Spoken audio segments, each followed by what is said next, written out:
Estimados pastores, pastoras, hermanos, Dios les bendiga. Sean bienvenidos a este nuevo encuentro de estudios bíblicos de la palabra del Señor. Hoy estudiaremos uno de los profetas menores. Me refiero al profeta Oseas.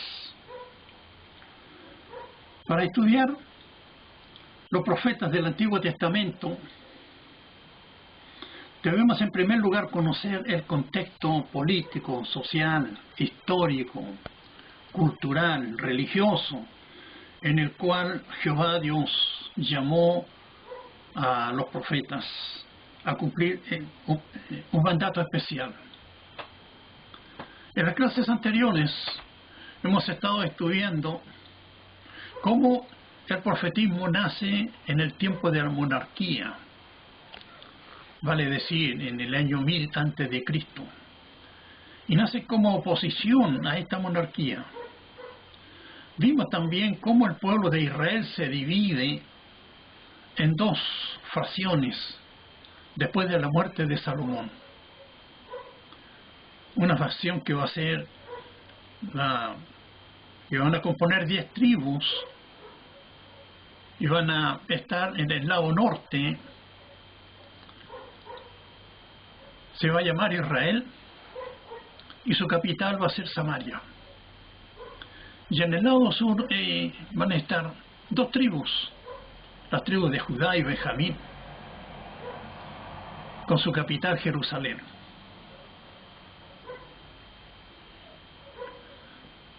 Vimos también cómo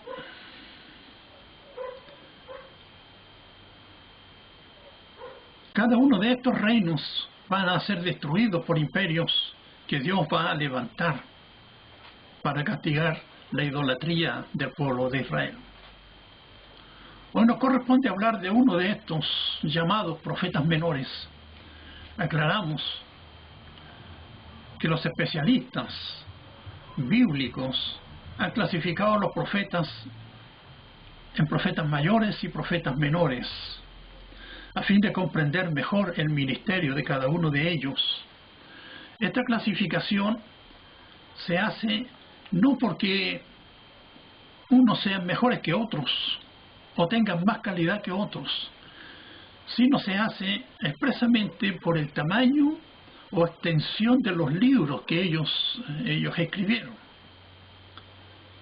De hecho, en los profetas mayores, los libros son con mayor cantidad de capítulos, y los profetas menores tienen capítulos menos, pero son de igual importancia, porque el proyecto de Dios en la vida de los profetas va a ser igual, con la misma capacidad y con la misma entrega que los hombres que fueron llamados profetas van a tener. Pues bien, en el idioma hebreo la palabra profeta significa Naví, hoy llamado Naví, que significa llamar, ser portavoz para proclamar, para anunciar y para denunciar. Entonces, profeta es alguien a quien Dios escoge en forma especial y envía como su portavoz o como su vocero ante alguien, a alguna persona en particular o algún pueblo en general. El profeta así se convierte en la boca de Dios, porque anuncia su palabra, como los declara el profeta Oseas en el capítulo 6, verso 5, que nos dice: por esta causa los corté por medio de los profetas, con palabras de mi boca los maté. Además, el profeta Amós también nos declara lo siguiente. Amós capítulo 3, verso 8, nos dice: si el león ruge, ¿quién no matará? ¿Quién no temerá? Si habla Jehová el Señor, ¿quién no profetizará? Pues bien, hoy hablaremos del profeta Oseas. Su nombre significa salvación o liberación. Él es natural del reino del norte de Israel y profetizó a su propio pueblo entre los años 755 y 715 a.C., cuando en Israel estaba reinando Jeroboam II. Oseas profetiza pocos años antes de la destrucción del reino de Israel y de Samaria, la capital del reino del norte. En el llamado del profeta Oseas, nosotros podemos encontrarlo en su libro, en el capítulo 1. Leemos los 2 primeros versículos. Dice la palabra de Dios: palabra de Jehová que vino a Oseas, hijo de Berí, en días de Usías, Jotam, Acab y Ezequías, reyes de Judá, y en días de Jeroboam, hijo de Joás, rey de Israel. El segundo verso nos dice el principio de las palabras de Jehová por medio de Oseas. Dijo Jehová a Oseas: ve, tómate una mujer fornicaria e hijo de fornicación, porque la tierra fornica, apartándose de Jehová.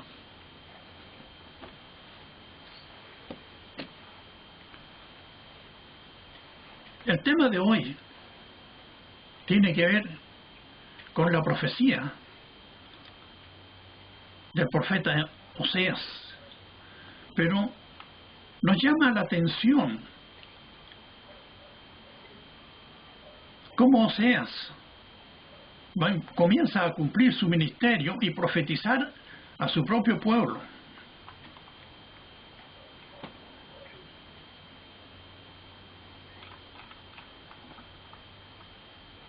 Para casarse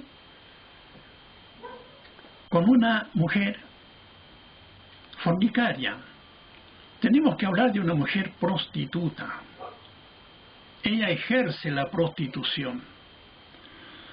Y es incomprensible a veces entender cómo Dios los hace hacer estos gestos a los hombres que ha llamado para que sean sus voceros. El matrimonio y la vida hogareña del profeta Oseas se va a encontrar en los primeros 3 capítulos. Oseas va a vivir en paz y en tranquilidad los primeros años. Y van a tener hijos en el matrimonio. Y estos hijos van a tener nombres divinos dados por Dios al profeta. Pero el resto de los capítulos, capítulo 4 al 14, Oseas nos hace ver todo lo que está sucediendo en el reinado de Jeroboam II, el rey de Israel. El reinado de Israel gozaba de un periodo temporal de paz económica externa. Política y socialmente, ellos vivían en paz y en tranquilidad. Y esto producía en el pueblo una sensación engañosa de seguridad. Pero el pueblo sufría de corrupción interna. Había mucha corrupción en el pueblo internamente que no se notaba en la política que se hacía hacia el exterior. Y en ese sentido los santuarios permanentemente estaban llenos de adoradores, de personas que iban a entregar sus holocaustos a los dioses cananeos. Sin embargo, los pobres, dentro del recinto, dentro del territorio de Israel, y especialmente en Samaria, su capital, eran oprimidos por los poderosos, por los que tenían los recursos económicos. Durante esos próximos en sus prósperos días, perdón, durante esos prósperos días de Jeroboam II, el juicio de Dios les parecía muy lejano, ya que todos los indicios eran positivos para Israel. Aun cuando la amenaza de un desastre se acercaba sin ser advertida por los gobernantes, sin embargo, inmediatamente después de que muere el rey Jeroboam II en el año 753 a.C., la nación comenzó a deteriorarse. Y durante los 15 años siguientes de la muerte del rey Jeroboam, hubieron 4 asesinatos, 4 reyes que fueron muertos o asesinados al interior de sus reinados ahí en Samaria. La capital de Samaria, 15 años después, va a ser destruida, se va a convertir en ruinas y los israelitas van a ser exportados hacia Asiria. Y Oseas describe las condiciones sociales de ese tiempo. Y tanto el pueblo como los líderes eran hombres corruptos. No había estabilidad familiar. Había mucha fornicación, mucho adulterio, mucha inmoralidad, idolatría. Y los sacerdotes también eran sacerdotes corruptos, inmorales. Descuidaron su trabajo, descuidaron lo que ellos tenían que hacer. La instrucción religiosa nunca se hizo presente en la vida de ellos. Y Oseas lo proclama en el capítulo 4, verso 6, y nos dice que su pueblo pecó por falta de conocimiento. Y en una de las profecías, de los mensajes que Dios le entrega al profeta Oseas, le reclama también a los sacerdotes que contra ellos será el juicio porque descuidaron su trabajo y descuidaron lo que ellos tenían que realizar como hombres religiosos y que tenían que gobernar y dirigir al pueblo bajo ese principio. Entonces el problema era cómo llevar un mensaje de amor de Dios a ese pueblo. A un pueblo que no quiere escuchar la voz de Dios y que no está acostumbrado a obedecer órdenes o disciplinas, amonestaciones. La solución Dios la encuentra en el profeta Oseas. Dios deja que la vida del profeta se convierta en su propio mensaje. Oseas, como nos decía la palabra del Señor en la lectura que hicimos, se casaría con una mujer impura, con una mujer fornicaria.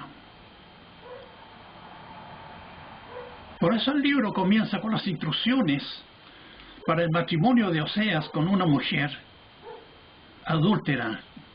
Su nombre era Gomer. Y en este matrimonio tendrían que nacerle 3 hijos. Cada uno de ellos llevaría un nombre que Dios, o Jehová Dios, le colocaría. Y su primer hijo se llamaría Jezreel, que significa Dios se esparce. Pues Dios, a través de ese nombre, entregaba el mensaje al pueblo de Israel. Pero luego de eso vendría un segundo hijo, que sería una mujer, que nacería de este matrimonio, y su nombre se llamaría Luana, nombre que Jehová Dios le entregó para darle a entender al pueblo que no compadecería más la casa de Israel. Y a continuación va a nacer un tercer hijo, varón, que su nombre, una vez más, Dios colocaría el nombre a ese niño, se llamaría Lohami, que significa: no, pueblo mío, no más adulterio, no más fornicación. Sin embargo, después de ese matrimonio y después del último y el tercer hijo que nace, la mujer, Gomer, la esposa de Oseas, abandona la casa para irse en pos de la lujuria y de sus amantes. El capítulo 2 nos confiesa cómo es que suceden esas cosas. Sin embargo, un tiempo después, tiempo de sufrimiento para el profeta, tiempo de soledad, porque el profeta había aprendido a amar a esa mujer. Y no importaba que ella fuera fornicaria, era su amada, era la mujer que había dado a luz esos tres hijos. Él decide ir a buscarla y camina hacia el lugar donde ella se encaminó y llega a la plaza donde están vendiendo los esclavos. Ahí encuentra como esclava, sucia, harapienta, mal vestida, a Gomer, su esposa. Y él la compra y la perdona, la redime, la toma de la mano y vuelve con ella a su casa. El capítulo 3 de este libro de Oseas nos cuenta esa terrible historia. Dios le mandó al profeta Oseas que se casara con una mujer fornicaria para ilustrar al pueblo su infidelidad espiritual hacia Dios. Así el mandato de tomar una mujer fornicaria era como un mensaje para demostrar al pueblo lo que estaba sucediendo con ellos y demostrarles su amor al anticiparles la destrucción que vendría sobre el reino por su pecado si no se volvían a hacer la voluntad de Dios. En el ejemplo que Dios muestra a Israel con Gomer, la esposa de Oseas, que se va tras otros amantes, les está enrostrando que así ellos se van tras sus dioses de Baal, sus dioses cananeos. Gomer comete el pecado de prostitución física, mientras el pueblo de Israel comete prostitución espiritual, al no obedecer, al no escuchar la voz de Dios, al no cumplir los mandamientos que Dios les había entregado. El amor abstracto significa exactamente nada. El amor no se puede aprender a amar escuchando conferencias sobre el amor, ni tampoco estudiando volúmenes de libros. Es preciso experimentarlo. Por esta razón, Dios arrojó a su profeta a los abismos de una tremenda tragedia dolorosa. Sobre el profeta cae el sensible espíritu de Oseas. Cayeron golpe tras golpe y el corazón se abrió a pedazos hasta el límite. En la angustia del profeta, con sus manos en su cabeza sobre sus rodillas, solloza ante la presencia de Dios. Pero también el profeta escucha la voz de Dios, sollozando al lado de él, por el pecado de su pueblo. El profeta tuvo su Getsemaní y su propio Calvario, y en el sitio del sufrimiento vicario encontró el secreto del amor redentor. Solamente un profeta que amara con tanta ternura podría proclamar el mensaje que encontramos en este pasaje de Oseas, capítulo 2, versos 14 y 15. El gran pecado de Israel era su transgresión en contra del amor de Dios. Es cierto que la gente era culpable de perjurar, mentir, matar, robar, hurtar, adulterar. Todos estos males eran consecuencia de su pecado en contra de Dios, más el pecado básico del cual brotan todos los demás pecados era el rechazo que tenían al amor de Dios. Así la profecía de Oseas fue el último intento de Dios de llamar a su pueblo Israel a arrepentirse de su idolatría y de su pecado tan persistentes, antes de entregar a la nación al juicio pleno por sus pecados. No cabe duda que Dios amaba a su pueblo y deseaba profundamente redimirlos en su iniquidad. Finalmente, el punto culminante del libro del profeta Oseas se encuentra en el último capítulo. He aquí el llamado amoroso de Dios, después de advertir acerca del castigo. Dios reafirma su amor y ofrece la reconciliación. Su amor y su misericordia por un pueblo o por su pueblo eran inmensos, pero la sentencia de Jesús, de Dios,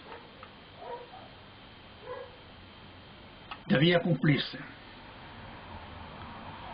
De la misma manera que Oseas fue a buscar a su esposa infiel para volver o hacerla volver, así Dios, nuestro Señor, nos busca con amor, y ese amor es inalterable. A pesar de nuestra infidelidad, Él nos sigue amando y perdonando. Hasta aquí la palabra de Dios. Dios les bendiga.